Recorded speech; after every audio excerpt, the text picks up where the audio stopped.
Merhaba arkadaşlar. Yepyeni bir macera, yepyeni bir oyun. Oyundan önce analizlerini yaptığımız serilerimizden biriyle daha sizlerleyim. Amnesia: The Bunker. Oyunun hikayesi, 1. Dünya Savaşı sırasında bir Fransız askeri olan Henry Clement'ın hafızasını kaybedip bir Alman sığınağında uyanmasıyla başlıyor. Henry, sığınağın içinde, karanlıkta ve gürültüde harekete geçen korkunç bir yaratıkla karşı karşıyadır. Henry, sığınağı keşfederken geçmişini hatırlamaya, bulmacaları çözmeye ve hayatta kalmaya çalışır. Oyunun oynanışı, klasik Amnesia serisine benzer şekilde hayatta kalma, gizlilik ve bulmaca ögeleri içerir. Oyuncu elinde bir tabanca, bir dinamolu fener ve kısıtlı kaynaklarla sığınağın içinde ilerler. Oyuncu jeneratörleri çalıştırarak ışıkları açmalı, yaratıktan kaçmalı veya onunla savaşmalı. Kapıları açmak için anahtarlar bulmalı ve sığınağın sırlarını ortaya çıkarmalıdır. Oyunun ilerleyişi oyuncunun kararlarına ve eylemlerine göre değişir. Oyunun sonunda Henry'nin kaderi belli olur. Oyunun grafikleri, sesleri ve atmosferi korku türüne uygun şekilde tasarlanmıştır. Oyun Unreal Engine 4 ile geliştirilmiştir. Oyunun görsel tasarımı, çevre etkileşimi, hikayesi ve bölüm tasarımları çoğu incelemede olumlu olarak değerlendirilmiştir. Oyunun zorluk seviyesi yeni başlayanlar için biraz yüksek olabilir. Oyun, rastgelelik ve öngörülemezlik faktörleri nedeniyle her oynanışta farklı bir deneyim sunar. Oynanış şekli. Oyunun oynanışı hakkında size bazı bilgiler vereceğim.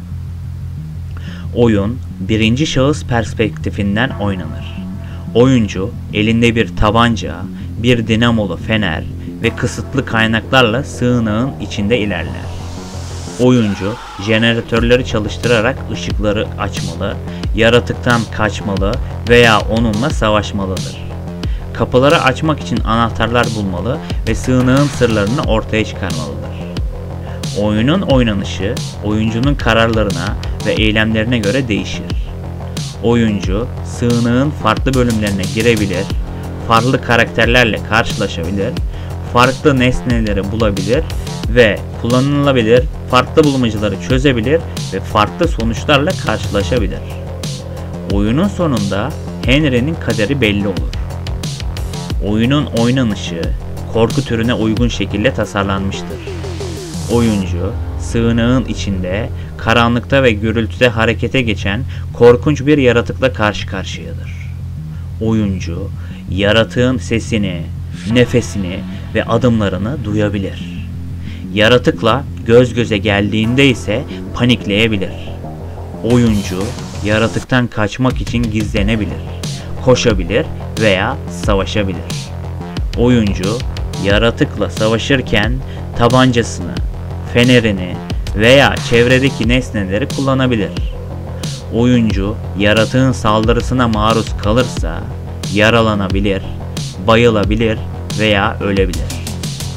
Oyunun oynanışı, rastgelelik ve öngörülemezlik faktörleri nedeniyle her oynanışta farklı bir deneyim sunar. Oyuncu sığınağın içinde farklı yollar, farklı nesneler, farklı bulmacalar ve farklı yaratık davranışları ile karşılaşabilir. Oyuncu sığınağın içinde farklı hikaye ipuçları, farklı notlar, farklı ses kayıtları ve farklı anılar bulabilir. Oyuncu sığınağın içinde farklı sonlar, farklı diyaloglar, farklı karakterler ve farklı olaylar yaşayabilir. Oyunun biraz teknik özelliklerinden bahsedecek olursak, oyun Unreal Engine 4 ile geliştirilmiştir. Bu motor yüksek kaliteli grafikler, gerçekçi fizik ve gölgeleme, gelişmiş animasyon ve ses sistemleri sunar. Oyun OpenGL 4 veya üstü bir ekran kartı gerektirir. OpenGL, çapraz platformlu bir grafik API'sidir. OpenGL, oyunun farklı işletim sistemleri ve donanımlar üzerinde çalışmasını sağlar. Oyun, 64 bit bir işlemci ve işletim sistemi gerektirir. 64 bit mimari, 32 bit mimariye göre daha farklı bellek adresleyebilir. Daha hızlı veri işleyebilir ve daha güvenli bir çalışma ortamı sağlayabilir. Oyun, minimum 4 GB RAM, önerilen 8 GB RAM bellek gerektirir. RAM, rastgele erişimli bellek anlamına gelir. RAM, oyunun verilerini geçici olarak depolar ve işlemciye hızlı bir şekilde ulaştırır. RAM ne kadar yüksek olursa oyunun performansı da o kadar iyi olur. Oyun, minimum 35 GB boş depolama alanı gerektirir. Depolama alanı, oyunun dosyalarının saklandığı yerdir. Depolama alanı ne kadar yüksek olursa oyunun yükleme süreleri de o kadar kısa olur. Amnesia The Bunker oyununun ses tasarımı korku türüne uygun şekilde tasarlanmıştır. Oyunun sesleri, oyuncunun sığınağın içinde hissettiği gerilimi, korkuyu ve yalnızlığı arttırmak için özenle seçilmiş ve düzenlenmiştir. Oyunun sesleri Unreal Engine 4 ile geliştirilmiştir. Bu motor gerçekçi ve dinamik bir ses sistemi sunar. Oyunun sesleri oyuncunun konumu, yönü, hareketi ve çevresiyle uyumlu olarak değişir. Oyunun sesleri sığınağın atmosferini yansıtır. Sığınağın içinde bomba sesleri, patlama sesleri, metal sesleri, makine sesleri, su sesleri, rüzgar sesleri, kapı sesleri, adım sesleri ve nefes sesleri duyulur. Bu sesler sığınağın gerçekçi, yaşayan ve tehlikeli bir yer olduğunu hissettirir. Oyunun sesleri yaratığın varlığını ve davranışlarını belirtir. Yaratığın sesi karanlıkta ve gürültüde harekete geçen korkunç bir varlık olduğunu gösterir. Yaratığın sesi oyuncunun yakınlığına, görüşüne ve eylemlerine göre değişir. Yaratığın sesi oyuncunun paniklemesine, kaçmasına veya savaşmasına neden olur.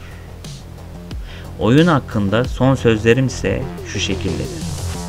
Oyunun korku türüne uygun bir şekilde tasarlanmış, etkileyici ve sürükleyici bir oyun olduğudur.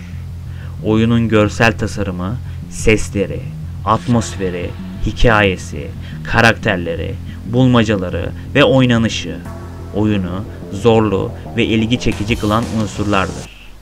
Oyunun rastgelelik ve öngörülemezlik faktörleri oyunu her oynanışta farklı bir deneyim sunan bir oyun haline getirir. Oyunun tek eksi yanı ise oyunun Türkçe dil desteği bulunmamasıdır. Oyunu korku severlere kesinlikle tavsiye ederim. Evet, bir oyun incelemesinin daha sonuna geldik. Daha farklı içeriklerle sizlerle olmaya devam edeceğim. Kanalıma abone olup beni desteklerseniz çok sevinirim. Teşekkürler.